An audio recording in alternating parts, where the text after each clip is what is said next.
Right, people can hear you now. Good evening. Hiya. Hello.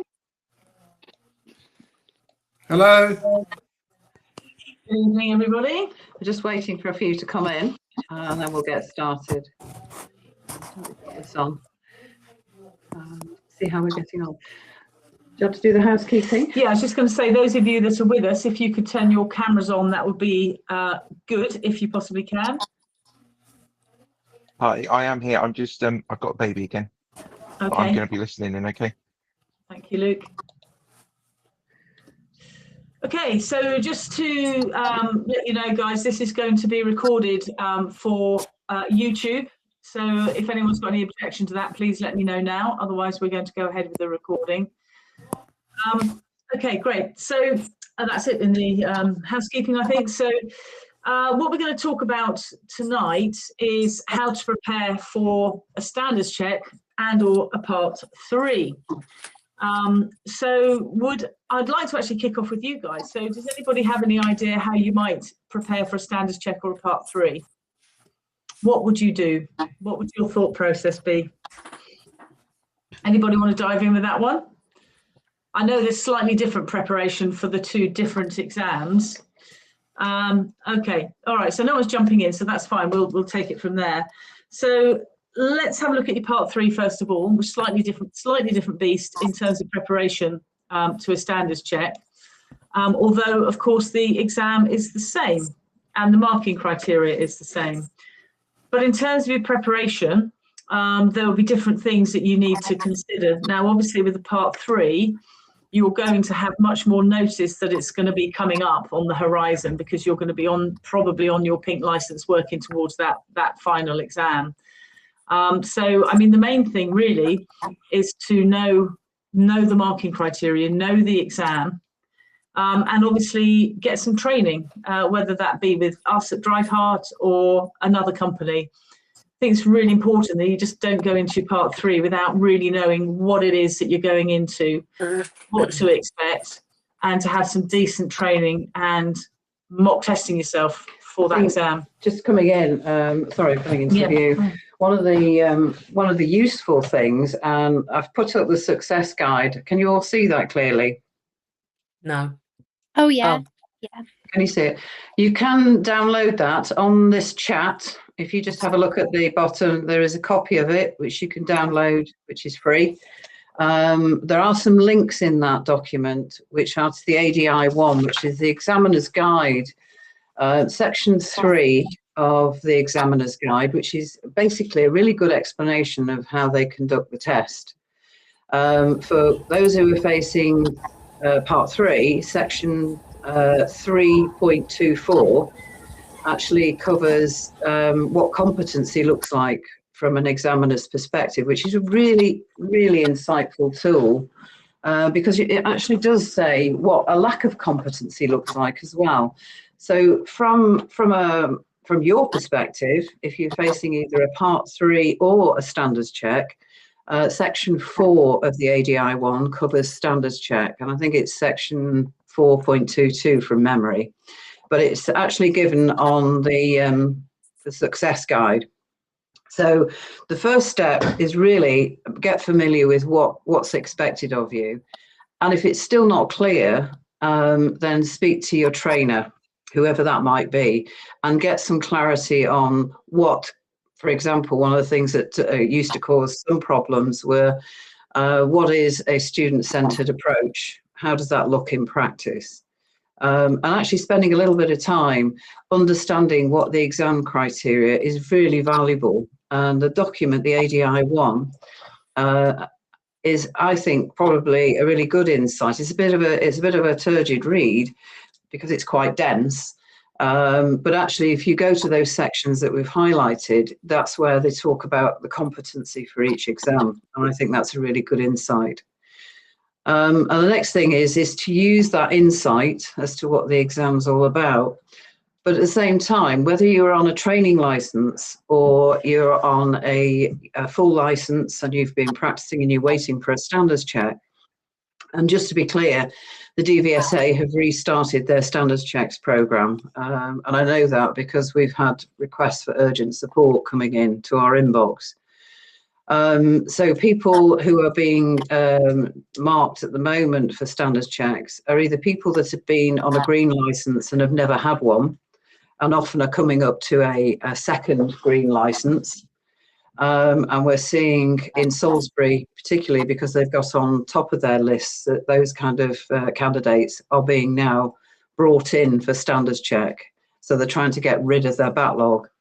The other candidates for standards checks are, of course, those people who've been tipped for whatever reason, whether their pass rate is very low. Usually, tipping usually has a number of factors which are involved in putting you into that "we need to see this person" category.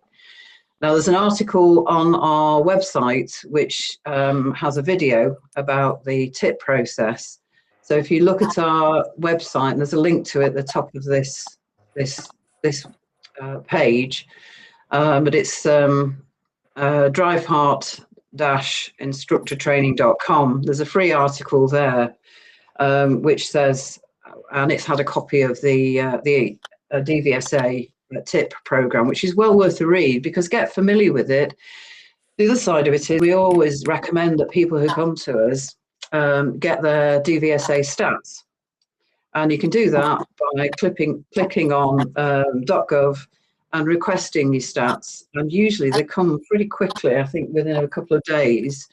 And that's a really good starting point, because you can see how the DVSA are viewing you, whether you're on a training license or a full license. You can see your pass rate, you can see any trends that are emerging in your teaching, you know, in terms of how your students, the faults that have occurred. And it's a really good insight. If you combine that together with an assessment in car, it's a really valuable tool to help you understand where you need to improve. So I'm going to hand over to Sarah a bit, just talk about the in-car assessments, isn't it? Yeah, of course. So ideally, if somebody comes to us and says, okay, I've just out of the blue been called for a standards check, and it's happening, as Jack says, the first thing we'll do is we'll say, right, get your stats and send them over to us. We will then have a look at those stats in detail, and Jack will come up with an action plan based on those stats or areas to be developed and looked at. So when we've got that, we'll then do an in-car session, which I generally do. And I'll be looking at where this student, where this instructor is at in relation particularly to their stats, but also in relation to the competencies that are on the SC1, which is the examiner's marking form. We might even, and this is slightly off the wall, we might even ask the instructor to drive me around for 10 minutes, 5 minutes, just to have a look at their level of discipline in their own drive. Because what we sometimes find is that people are getting tipped because their results are poor, and very often their results are poor because that instructor does not have the self-discipline in their own driving to produce really good, tight, disciplined drives from their students. Now, if I get them to drive me around for 5 minutes, I can immediately see where their performance is poor. And then, hey presto, when we refer back to their stats and their action plan, it usually marries up pretty tightly. So that's what we'll be doing in the in-car assessment. We can do a quick assessment which lasts about an hour, but normally for a standards check, we want to get stuck in for a couple of hours, because that gives me time to really have a look at the ADI and then start creating an action plan for that person. And it's very specific to that particular person. So it's definitely not a one-size-fits-all. Everybody is an individual. Everybody has different strengths and weaknesses. So we look specifically at that ADI. So this is really getting an understanding of where you are is really the first key step to preparing, whether it's for a part 3, particularly if you're coming up to either a second or third attempt at part 3. You need to draw breath and say, okay, if my last attempt didn't go well, what is it that I didn't do or didn't do well enough in order to reach their benchmark for success? And it's really important to have a very clear understanding of where that is, because as you go, a lot of people we've seen recently are just going back in and colliding with the exam, not having taken the time to actually say, hang on a second, you know, what did I learn from that first part 3 exam? Or if they've collided with a standards check with no preparation, what did I actually get out of that? What was the feedback that I was given? So a combination of getting an in-car assessment together with an understanding of your performance stats from the DVSA perspective, and really looking at the feedback from your last exam, if it's your second or third attempt as a part 3 or a standards check, is critically important. And I think the DVSA want to see in your development folder evidence that you're actually taking your next attempt, or if it's your first attempt, great, your next attempt at either a part 3 or standards check seriously. And our experience of presenting candidates, particularly to standards checks, is that they do examine your records. I'll hand over to Sarah because she's usually the person that's there when that happens, isn't it? Yeah, for sure. So, you know, the examiner, the senior examiner that comes to do your standards check or part 3, if it's your second or third attempt, they will know when your previous attempt was. So if you've gone in for your second attempt and it's only 2 weeks after your first attempt, they're not going to look on that favourably, because it doesn't give you time to really reflect and review what happened on the first attempt or the second attempt, the previous attempt anyway, and get some training, get some assessment, get some training, get an action plan, and then work on that action plan and make changes to your teaching style. So, you know, there's no point in going for a quick second attempt or third attempt. So there needs to be a decent gap. And as Jack says, when you turn up for your exam, the examiner really wants to see professional training records. We particularly at Drive Hart, we produce a big lever arch file which is full of all sorts of records, and it's all well organised and pretty professional. But you know, they don't want to see it on the back of a fag packet. You know, they like to see it in a folder. They don't really particularly like it on a phone either. So that's all about how you present yourself, and this is all part of your preparation for your exam. So just building on that a bit, on the free guide that you can download from here, or a copy of it will be attached to your follow-up email from Click Meeting as well for downloading. And if that doesn't work, just email me or text me and I'll send it over. We publish this because lots of people ask us the same thing, you know, what do the DVSA expect? Well, on the day, what to expect as well. Student records seems to be, very many trainers are giving different accounts of this, but our direct experience of going to standards checks and part 3s is that the examiners are looking at your professional development records, and usually they look at the last one, don't they? Well, last 2. Yes, recently the last 2. You know, one of our SEs that frequently operates from Salisbury, they have been looking really closely at the written feedback, the action plan, and really reading it. It's not just a quick cursory glance, they're really taking it, they're absorbing it. And, you know, I firmly know that they then will relate that to how that instructor performs. So if there's an action plan to develop better, I don't know, more variable Q&A or level of instruction, I know that they will be looking at that, because probably 90% of the time, that particular skill of the instructor will then be reflected back in the SE's notes at the end of the exam. So they do listen and look. But can I just say, before we go on to what happens on the day, a bit more preparation before the day, Yeah. Particularly for your standards check, is, you know, you're going to get an engagement call. I'm sure all of you are familiar with that term. You might not know what it's all about, but you will get a call that's all organised, so you know what time you're going to get the call, and that will be from your examiner. So the examiner will give you a call at the allocated time, and that will last for probably about half an hour. And they will ask you about your performance.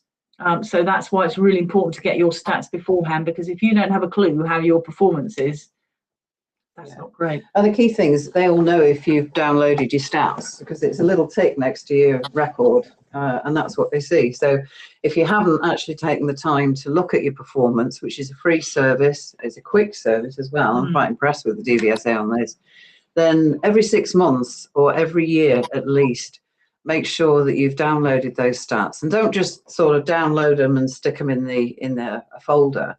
Is look at them in terms of trends and issues. Now, there's a lot of debate about how relevant that is to your teaching, but if you never look at it, you'll never see if there's anything relevant. And what we're finding is there's a direct correlation between student fails and faults and the in-car assessment that we do with candidates. We're seeing it, and I'm sure therefore the DVSA believe that that's a credible insight into issues that may or may not be happening within your performance. So it's really, that first stage of your preparation is all about you doing something that doesn't cost you an awful lot, to get your stats. It needn't cost you a great deal to get a trainer to review it with you and do an in-car assessment. And that can actually result in you having a clear set of actions for a training plan, which are not just going on to any webinar or training event, which doesn't target your actual needs, which will probably result in a waste of time and not generally, help you to have targeted support. What you need when you're preparing for an exam like the Part 3 or Standards Check particularly is really focused look at yourself. That look in the mirror is the most important first step. And it's also some of the hardest steps, isn't it? Because nobody likes to look in the mirror and be told, these are the kind of areas that you need to develop on. But it is a critical first step. Now, there's an article on that, if you will, assessment process on our website, which is available to download free. So just take the time to think, okay, how do I do this? If you have any difficulty getting the link to the DVSA, it's on .gov, but we'll be putting it on our website as well. I think it's on useful links already. So step one for your preparation, whether it's a Part 3 or a Standards Check, is look at yourself in the mirror. Get to understand your performance and get somebody else to critically look at your performance. Now, we offer that service, but so do other people. So it's your choice who you choose as a mentor on this. What I would definitely recommend is that it's somebody who's A-graded, audit trained, if possible. It's not always possible, so that you are confident that that person is looking at you from a position that they've actually passed the exam with a high mark. And if they're audit trained, that they've been reviewed and inspected by the DVSA to train instructors. So that's the critical first step. But there are other things that you need to think about, and that's all about your preparation. And I'm not talking about detailed route planning and things like that. Your preparation for the exam, which I'm going to hand over to Sarah. Yeah, just one more thing that you might want to be aware of when you're expecting your engagement call is just get your head around just Google and make some notes about the percentage first-time pass rate at your test centre. So, for example, Salisbury, I've just looked it up today, is 53.6, or a little bit more depending on which person answers the Google, which stats come through. But we're looking at about 53.6 in Salisbury, which is quite high because the national average is about 49%. So having those numbers at your fingertips is just really good because it lets the examiner know that you're serious about this and you know what you're talking about. Yeah. And you're keen to get the information and do well. And I think also they might slip in a question about, are you aware of Ready to Pass?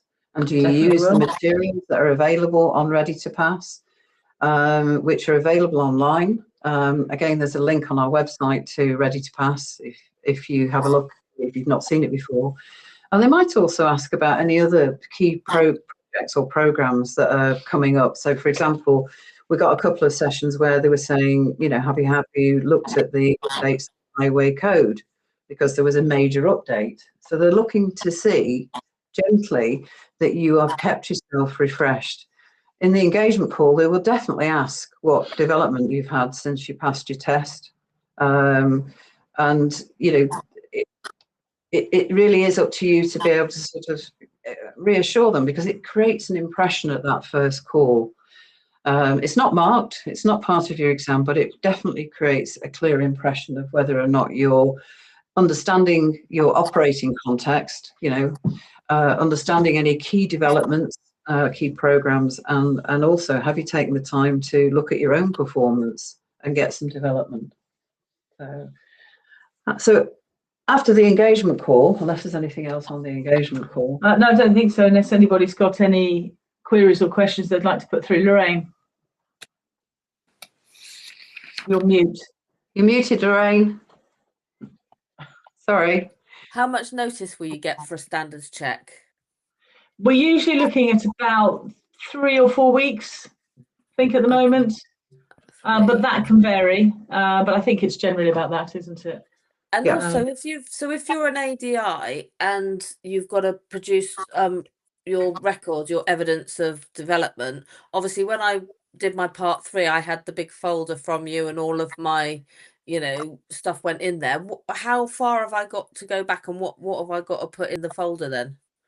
Well, If what it's you a really standards need to do is, yeah, so you'll have your existing folder, and, you know, when you get called, or even before you get called, this is what we're trying to say, really, you know, don't wait until that brown envelope drops on the floor.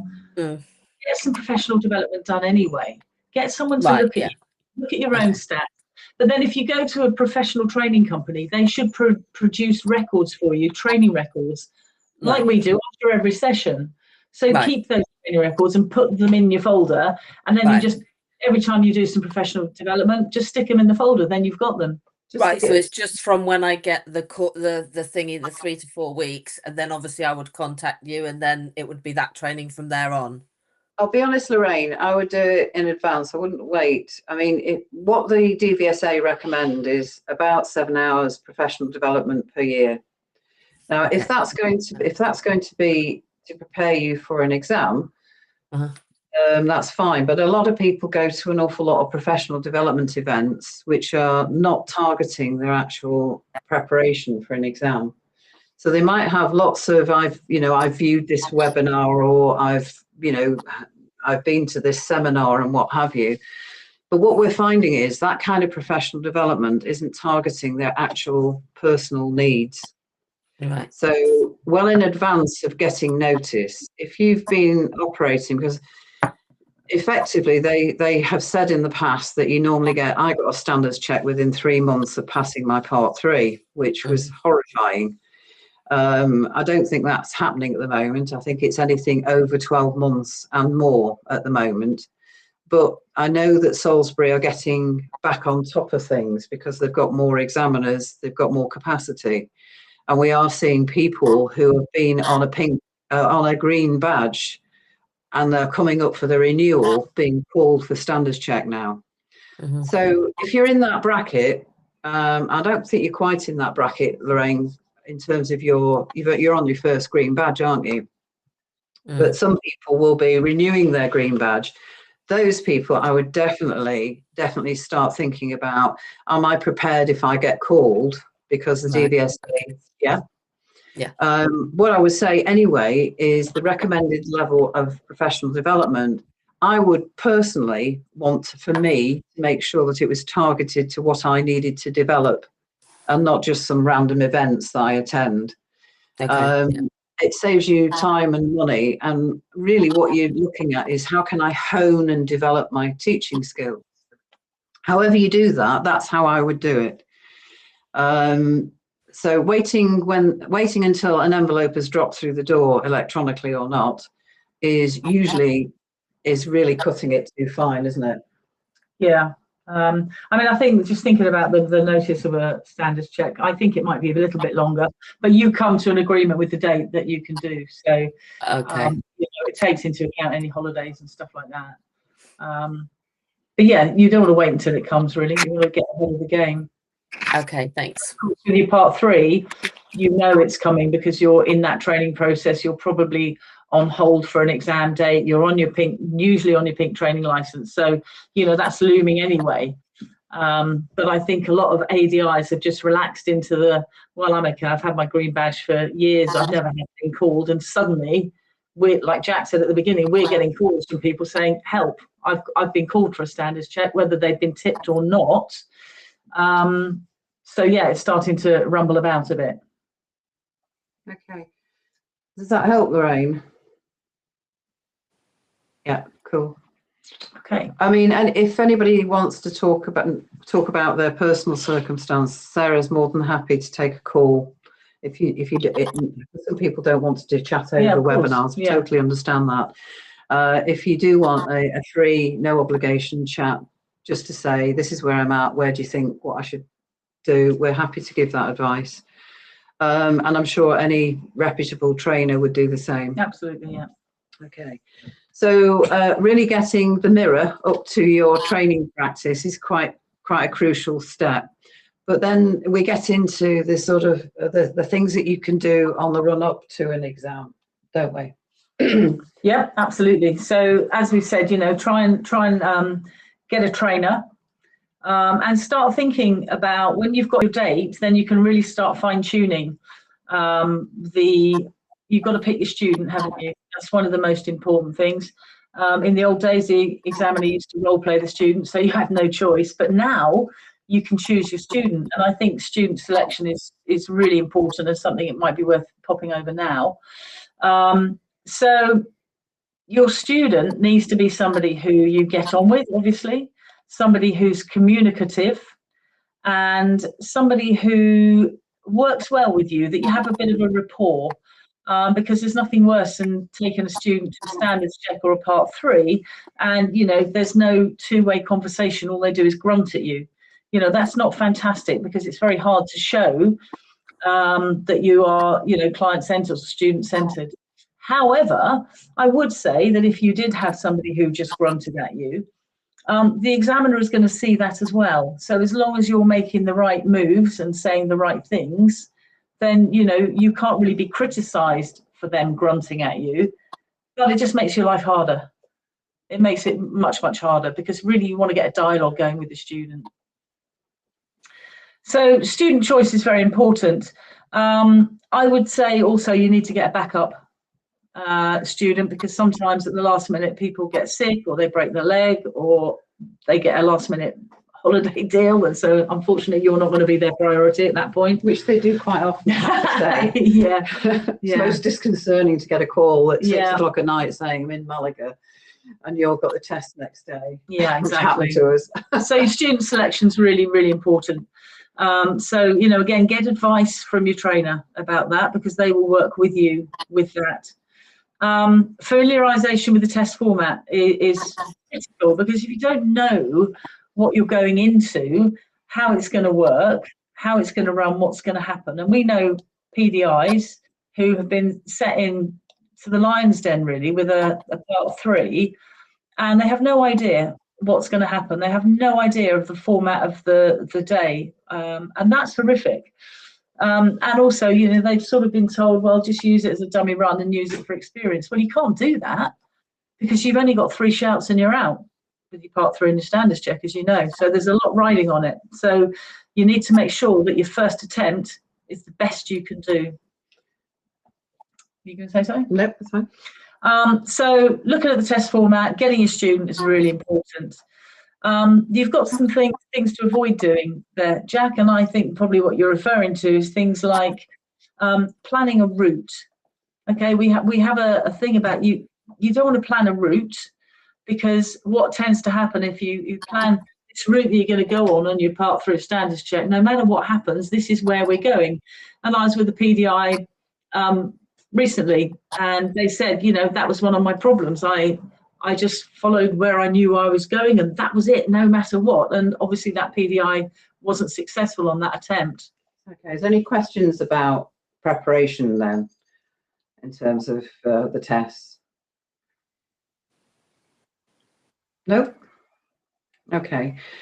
So what we've tried to do is to say it's okay to prepare for your test, but it's not okay to set a plan in concrete and stone. And that's the difference. So you're thinking, well, okay, what preparation do you mean? And really what we're saying is get familiar with your practice areas. One of the biggest problems we find is that if people go to particularly a part 3 or standards check, but part 3 is particularly, and they're really not familiar because they've had to go out of their normal working area with the practice areas. And the reason why we say this is not with your student, this is you getting really good understanding of where you can go. So for example, if you thought, well, I want to do some city centre driving with my student, the student's ready for that now. But if you start planning a route, it'll be fixed in stone. And you're really not then adapting and responding to what the student needs on the day. Yes, you can plan, you can have an idea about the different practice areas. You can have an idea about those in terms of where would I stop? Where would I pull over to debrief? What alternative practice area might I use if something happens? So that's really good, solid preparation, but you're not doing what some people do, which is definitely to be avoided, is take preparation for sitting the student in the car and running them round the route time and time again. That's a definite no-no. Don't expose your student to the area that you've chosen to practice. So really get to understand your practice area, look at where you can pull up. And I think, Lorraine, you had an understanding, didn't you, of places that you could pull up in the city centre if everything went wrong. And that was a really good, solid understanding. So that kind of preparation is okay. That's not a rehearsal with a student, which is definite no-no. And the kind of planning you should do as well is to think, right, okay, I've got the student that I'm thinking to take to test. Where are they at in terms of their development? Sarah, do you want to just talk that through a bit? Yeah, exactly right. I think a lot of ADIs and PVIs fall down because they think, okay, I want to teach meeting traffic. I want to teach meeting traffic. So they're going to teach meeting traffic no matter what. Well, that's not great because what we've got to do is create a lesson that the student needs. Now, meeting traffic actually happens to be usually a very good option for a standards check or part 3 because almost every single student, right up to their day of their test, will benefit from some elements and some levels of difficulty of meeting traffic because it's all about planning and anticipation. But you've got to really think about, is that suitable for that student? Now, we're not daft. We know that where the test centre is in Salisbury, you are a little bit restricted because, if you wanted to look with your student at some development of their country road driving, that's a little bit tricky, but, it can be done. You can get out and get on some country roads, but, you've always got to remember, you've got to be back at the test centre 40 minutes after you leave. So that can be difficult. Kenny? Can you hear me? Yeah. So, quick question for obviously I'm thinking standards check rather than part 3. Yeah. Would it be a good or a bad idea to use my stats and obviously my weak areas to do that as my lesson for my part 3? Obviously, having worked on it with yourself and whatever beforehand, or should I just do what I think I'm good at? Does that make sense? Well, I think neither of those. I think you've got to. Do it based on the student. Well, there you go. That's the critical thing. Now, if that coincides with areas of weakness, then that's fantastic. And it might be that it does, because if you've got an area of weakness, let's say with teaching mirrors, probably that's going to be reflected in your students' performance. It sort of marries up. So very, very much likely that it would be. But the actual fundamental is the lesson is about what the students need.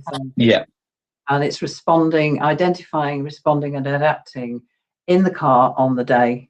So you might have discussed with the student before about, what they're looking to do and what you're looking to do with them to progress their skills.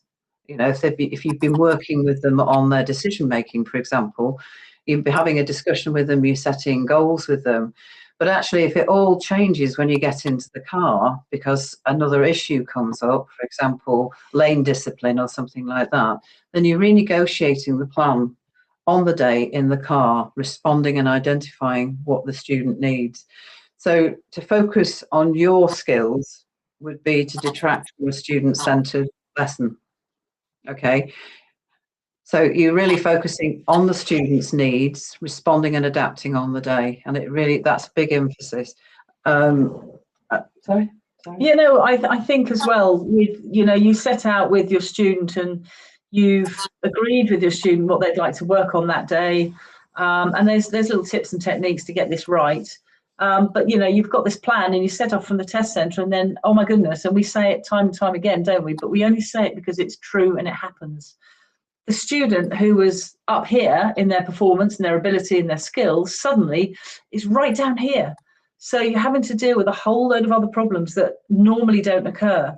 Because even though, you know, during your lead up to your part 3 or standards check, you're saying to your student, look, this isn't for you, this test, this is for me. I want you to try and relax and have a good lesson. You know, the examiner's watching me, not you. But no matter how much you say that, and those of you that have been through these exams will give me a nod and say, yes, that is exactly what happens. They feel the pressure. Lorraine's nodding. Share your experience, Lorraine. Put your mic on, girl. Yeah, no, yeah, mine just completely just went to pot when we, as you know, when we were on. Although I prepped them and said it, they're not looking at you, but they just behaved completely differently to how they normally do. Yeah, and it was really important to actually respond to that and actually adjust the lesson with the student, because if they're stressed out, and sometimes they can get so stressed, can't they, Lorraine, that they can't function properly. Yeah. You have to take it down a step. You have to take down either the lesson plan, you have to address what's happening in the car on the day, and that's really important. So as they say in the services, no plan survives contact with the enemy. As you might have the most wonderful plan to do roundabouts or meeting traffic skills and decision making. And I can guarantee in a lot of cases when they go into that exam setting, even though it's not them that is being assessed, the student will react. But, you know, that's not a problem. If your student's ability drops down, it doesn't matter. But what matters is how you react to it, because the examiner can see that the student's ability has dropped down, and they will know that, you know, this is because of the lesson that has been planned. This is not the standard you were expecting the student to be at, but it's how you react to it. You know, you've got to ebb and flow with the student, and it's all about having that flexibility and being able to up and lower your level of instruction, and it's all about being flexible, really, isn't it? I think it's one of the key things. And the other thing as well, I was going to say on the previous screen, sorry, was that don't be afraid if there's an issue, don't be afraid to stop and unpack it. Because, you know, a lot of people think because the examiner says, I mainly want a wheels rolling lesson, is that one, I think? Yeah. Then you start getting into your head that you're not allowed to stop. Well, you absolutely are. They're only saying they want a wheels rolling lesson because what they don't want you to do is sit there and do cockpit drill and controls for 40 minutes. Or give a briefing on a parallel park. And there are stories of instructors that would try and get out and do that because they know they've got a fail-safe mechanism to passing. So they've put a stop to it, quite right too. They want to see how you react to things that are happening on the move. But it doesn't mean you can't stop and unpack, and you must stop and unpack if you need to. So just to recap, I mean, first of all, has anybody got any questions on that? Because there's quite a lot of information that we've put over so far. Take a deep breath. Paul, anything for you? You're all good. Okay. Right. So we've put together for our associates a sort of a check sheet that they can look at and just revise, and it's available for you to look at. Most of these points are covered in there, so don't feel you come off this session and you're thinking, oh, I didn't write anything down. First of all, you'll be sent a copy of the recording and you'll have a copy of this check sheet. So just moving on then. So you've got your student and you've got your backup student. These are important preparations. Make sure that you've given them a briefing on what the exam is about. We usually recommend that to build, you know, confidence in the student availability. Just get Leanne, can you just mute for a sec? I think there's a bit of feedback. That's it. Thank you. Thank you. Is once you've got your student and your backup student is make sure you brief them that what the purpose of the exam is, so that they don't think it's looking at them. So this is all stuff that you're doing well before the exam. Don't leave it to the day because it's too late, because they'll have already got nervous and they won't understand what the purpose of the session is. It doesn't mean to say you can't have a lesson with those students, but please don't be tempted to do what some people do, which is to drive them round in some kind of a rehearsal. Dummy run. Dummy run. And it completely destroys the freshness, and it, unfortunately, the examiners can see straight through it. The worst thing is that the student drops you in it because they say something like, we've been here before, which has been said in tests, or they look so rehearsed and so polished that there is no challenge. So don't do the rehearsal with your student. Keep the discussion about where the goals are for that session fresh. Yes, you'll have done some preparation. Yes, you will know roughly where little Susie is going to be in her progression on the syllabus, but don't fix it for her, because that becomes your lesson and not hers. It is about getting the student actively engaged in setting those goals for that session, and then actively engaged in adjusting and responding to anything that happens with the student on the day in the car, isn't it?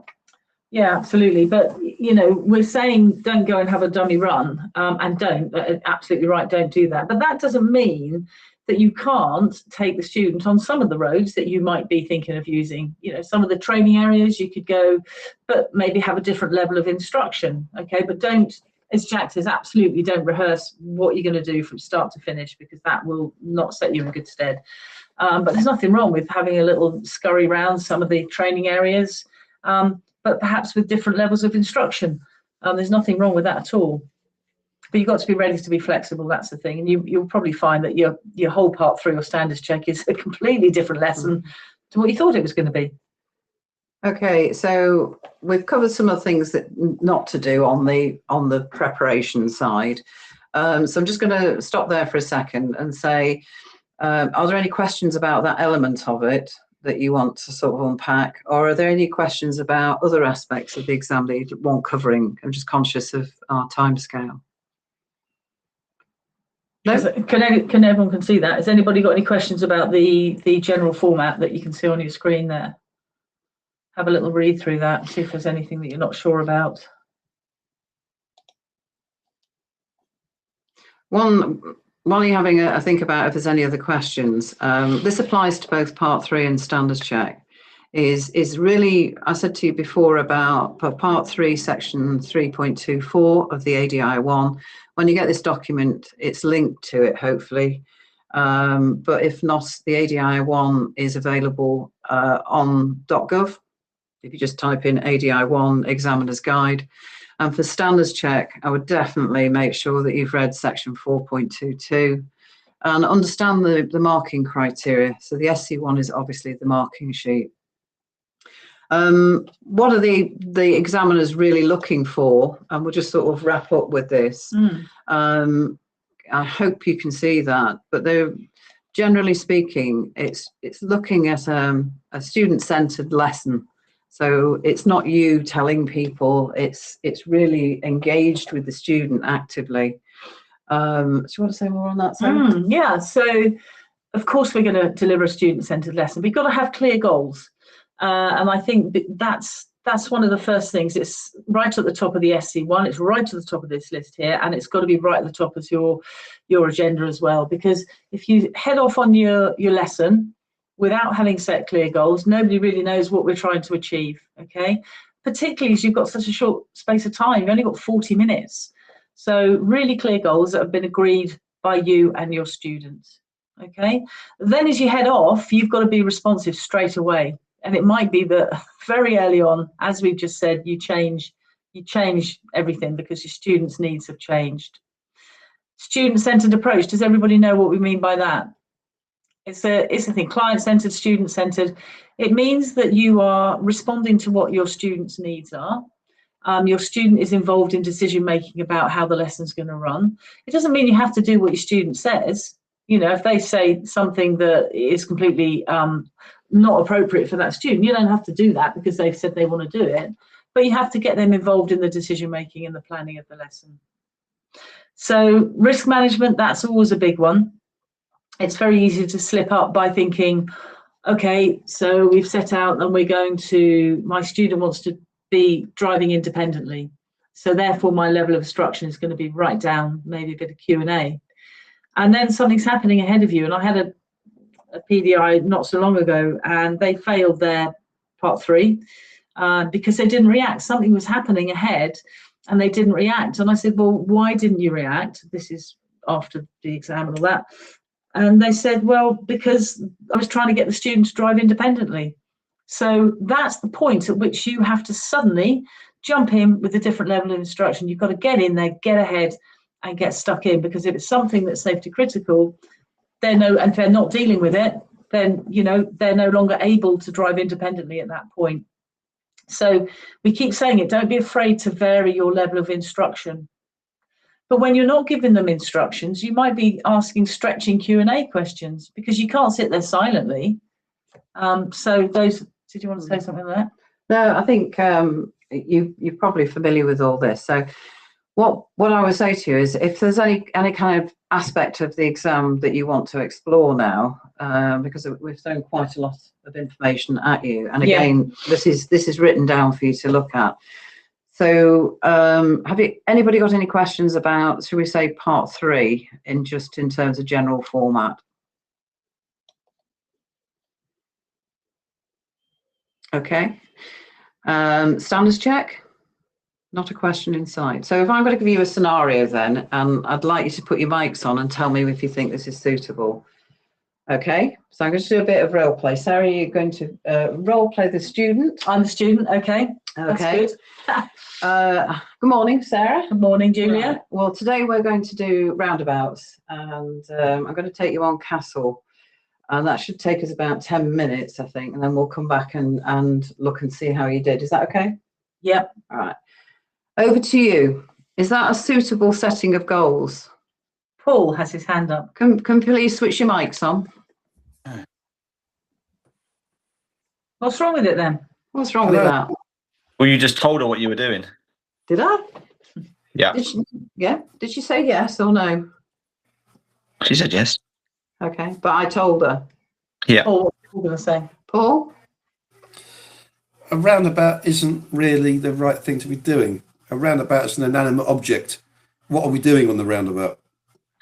Excellent. Didn't focus on what skills, didn't have any. You're both right, Kenny.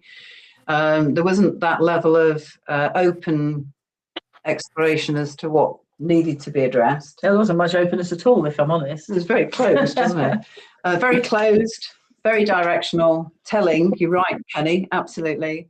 It looked at a theme, it didn't look at the skills, and it wasn't based on a pre-assessment, because I just said good morning to her. So I obviously hadn't had a session before. So when you go into one of these exams, you will always have probably about an hour before with your student, where you will have talked about what your goals are together. You'll have come up with an agreed plan. And when you go to your exam, you're really asking the student to recap. So can you role play that again? Yep. Okay. Which bit? The recap or the setting the goals? The recap. So normally the conversation would go by like this, just before exam. Hi, Sarah. Can you just recap for the examiner what our goals are for today? Yeah, we were going to look at Castle Roundabout, but particularly my lane disciplines. I'm not sure about the lanes that I'm supposed to use. Okay, so you're happy with that? Yeah. Since we've driven off? Yeah. So stop the role play. So here you've got a recap. The voice of the student is being heard by the examiner, and you've clearly had a discussion in the session before. So you're coming to the exam almost as a continuation of your lesson, and you're asking the student to recap. You'd then go into the usual, risk and responsibility issues. So those people who start the exam as if they'd never had a session the hour before with the student. Yeah. Hiya, how are you today? It's like, oh no, No. just sitting in the car. It with looks for an really hour. false. Okay, so any questions about that kind of opening aspect? Do you want to role play one back? I'll be the student. Okay, a good one or a bad one? Do you want a good example or a bad example? I'm not sure. Are you Nobody saying anything, cares. Kate? Nobody cares. Good one. Example. Oh, Bad one. A bad one. you want the good, the bad, and the Bad ugly. one. Okay. Okay. Let me role play one, and I want you to find out if there was anything wrong with it, and if so, what. Okay, Julie. So we've set off from your house. We've set our goals out for today. Yeah. And you decided that you wanted to look at meeting traffic in a bit more detail, didn't you? Yeah. Yeah. Okay. So are you happy then? I've got some training areas in mind. So if we go off and do some meeting traffic, is that okay? Okay. Yeah. And what sort of level of support would you like from me? I don't know. Don't know what I mean. Okay. Would you like me to prompt you, or would you like me to give you full instruction? Just, help me out. Help you out if I need it. Absolutely, that's fine. Talk about risk and responsibility. So what's the issue with that, guys? Anybody spot that? It's pretty straightforward. First of all, was that a good or a Hang bad on. one? Oh, well, yes. Was it good or bad? Thumbs up or thumbs down? Oh dear, thumbs down. Got a thumbs down. Okay, so what was the problem? Lorraine? You told her what she was going to be doing in the Yeah, beginning, as Yeah. opposed to having this like a two-way conversation. a little bit. Yeah. What else was thumbs down? Anybody? Kenny? You didn't speak about skills again. You just said we're just going to meet traffic. You didn't say what they were going to work on, what aspects of meeting traffic, what to look for. There was no teaching. We're just going to do this. Yeah, good. So I talked about the theme, but I completely missed the skills. So skills for meeting traffic might be planning and anticipation, positioning, speed, observations. So all of those things, none of those things, quite right, Kenny, well done, were discussed. It was just like meeting traffic. Well, that's a theme. And my question is, do you think the student knew what levels of support were on offer? Okay, so it wasn't a discussion, was it, about the support? So really, when you're negotiating with your student, and you'll do this before your exam, it's really important you have that engaged discussion with them, so that they feel confident then to recap in front of the examiner what you've been talking about. And that has been a truly two-way adult conversation, not telling them what to do. And if you're discussing levels of support, well, you'll have discussed that in the hour before, wouldn't you? Because that's when you first met them. If they were not confident with a particular subject, you've been exploring that with them. So, these blunt questions that some people use in these exams and these scenarios are really not doing you any favours. And the other question I always have is, are you being student-centred or are you being student-led?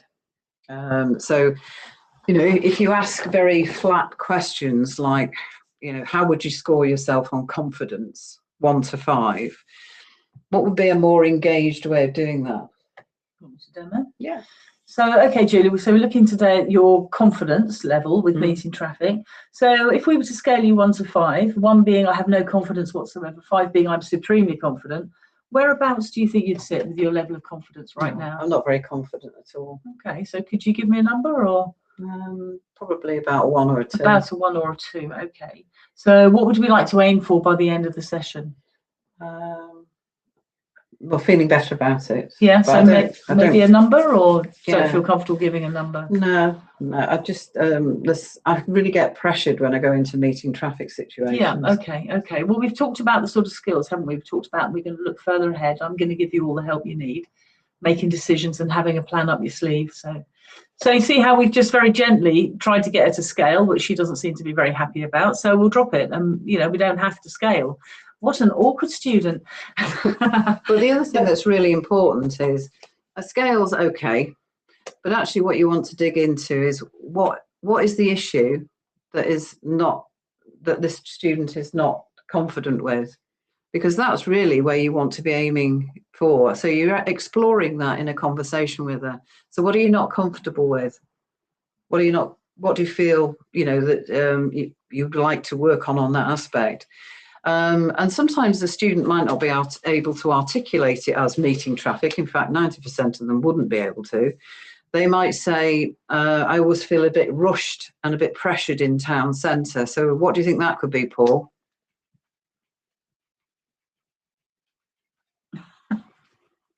Woke him up then. Yeah, If a sorry. If a student, when you were having this discussion, said, I always feel a bit pressured in the town centre, what do you think that would lead you to think about? Why are we in the town centre to start with? Let's get out the town centre, sort out things outside the town centre, and then we can come back to that a little bit later when they're a bit more comfortable. Yeah, Could be that. Could be yeah, that. Good one. Like that. What else could be, Lorraine?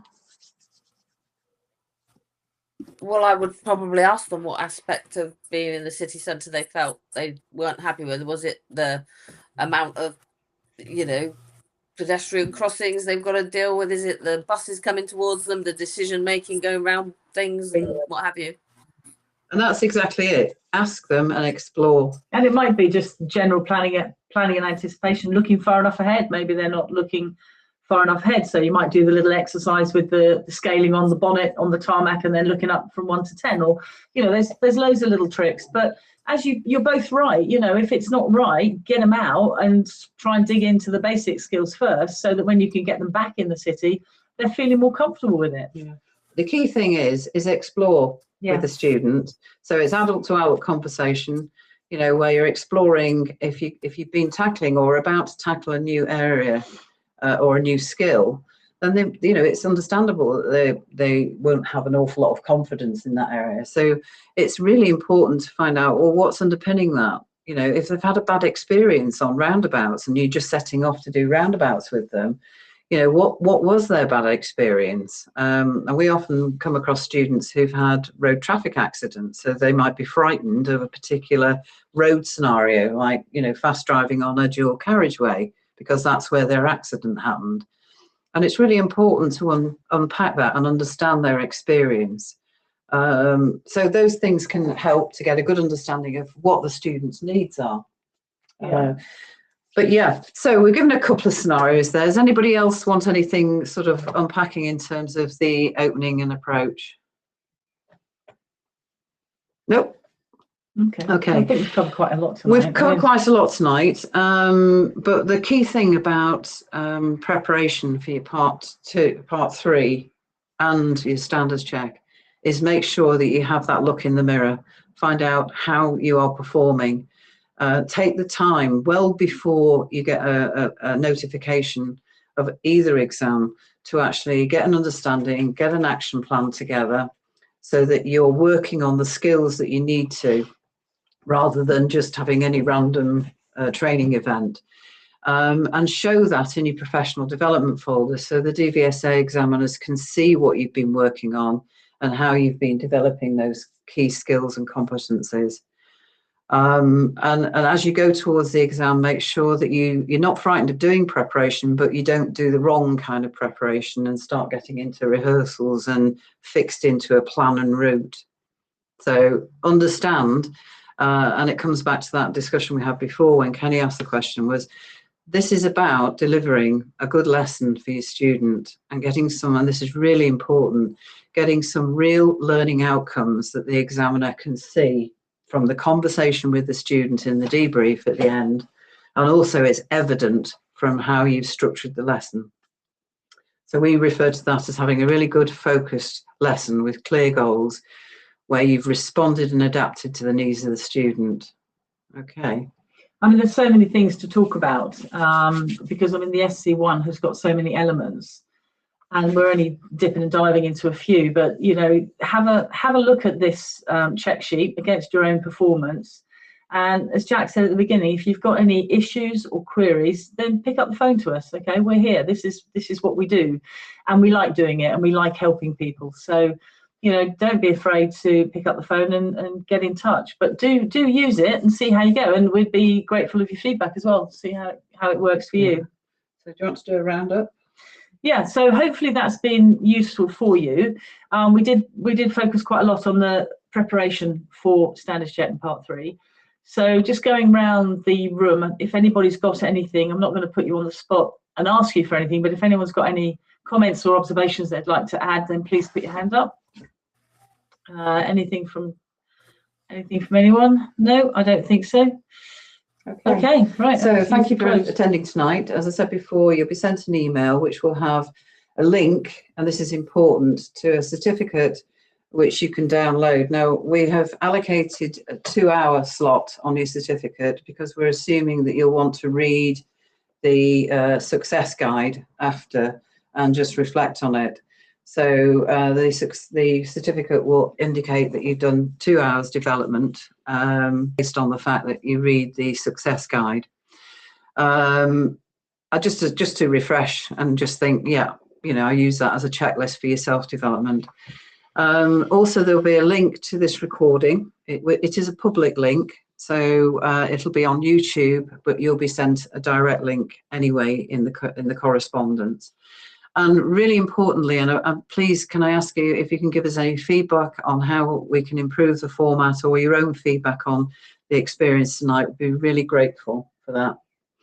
And if for any reason you don't get your links, then just pop me an email and we'll make sure that you can get a YouTube link to it, because it gets posted on our channel as well. With that, I should say good evening and enjoy the sunshine. Thanks, guys. See you again soon. Cheers. Thanks very much. Cheers. Good night. Thank you. Bye. Thank you. Bye bye. Thank you.